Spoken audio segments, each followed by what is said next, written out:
নমস্কার। আমার সুখের ঘর জ্যোতিষ অনুষ্ঠান নিয়ে চলে এলাম। আশা করি সব ভালো আছেন।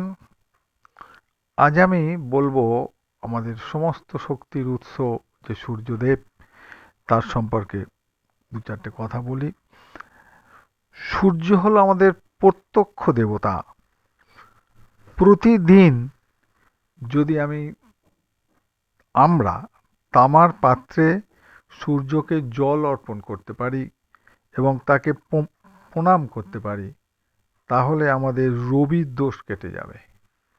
যাদের চার্টে জন্মছকে রবি দুর্বল আছে, তারা যদি প্রতিদিন সূর্যকে প্রণাম করতে পারেন তাহলে এবং তাম্রপত্রে জল অর্পণ করতে পারেন, তাহলে তাদের রবির দোষ অনেকাংশে কেটে যাবে। সবাই তো আর চুনি বা অন্যান্য আরও মূল্যবান ধাতু তো ওই মূল্যবান রত্ন তো তারা পড়তে পারবেন না। সেই জন্য তাদেরকে সবসময় আমি বলি সূর্য প্রণামটা অবশ্যই করবেন। এতে আপনার মান সম্মান বাড়বে, আপনার আত্মবিশ্বাস বাড়বে, আপনার চোখ ভালো থাকবে, আপনি আস্তে আস্তে উন্নতি করতে শুরু করবেন।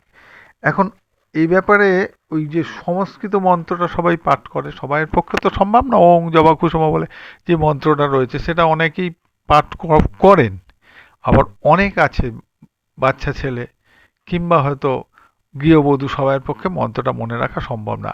তখন আপনি বাংলা যে তর্জমাটা আমি করে দিচ্ছি সেটাই বলবেন।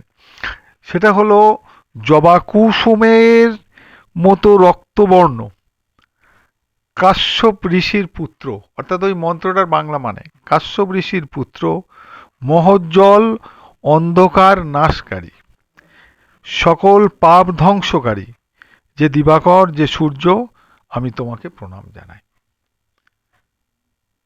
আরেকবার বলে দিই, জবা কুসুমের মতো রক্তবর্ণ, কাশ্যপ ঋষির পুত্র, মহোজ্জ্বল অন্ধকার নাশকারী, সকল পাপ ধ্বংসকারী সেই দিবাকরকে আমি প্রণাম জানাই। নমস্কার, ভালো থাকুন, সুখে থাকুন।